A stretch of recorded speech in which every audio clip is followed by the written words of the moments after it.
Hi everyone, I am Kimberly J.A.D. Ompok, and today I'll talk about two practical sustainable tourism action that a small coastal community can do.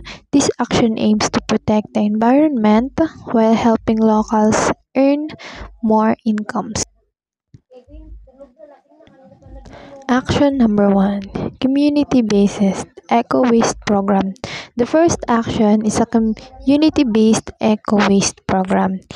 In many ways, coastal town plastic waste from tourism end up in the ocean or the beach.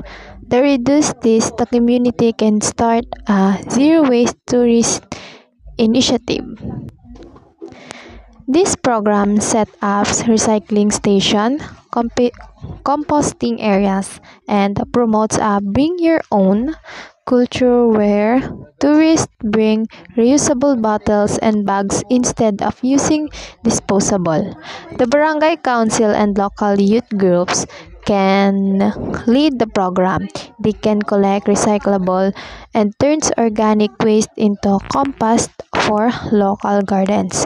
This reduced waste pollution, one of the biggest threats to our beaches and marine life. After 12 months, success can be measured by a 40% reduction in beach litter and income from selling recyclables or compost. Action number two is coral-friendly snorkeling and tour program. The second action is a coral-friendly snorkeling and tour program. The coral can relief are often damaged by careless snorkeling or boat anchors.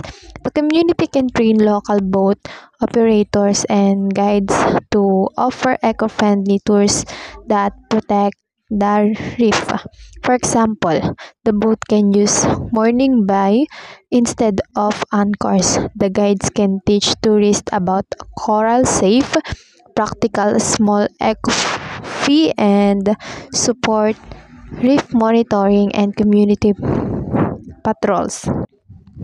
And also, this program will be managed by the local tourist association and fisher folk groups working together. After 12 months, we can measure success that through an increase in coral health and fish sighting and a 10 to 15% rise in eco-tourist income for guide and boat owners.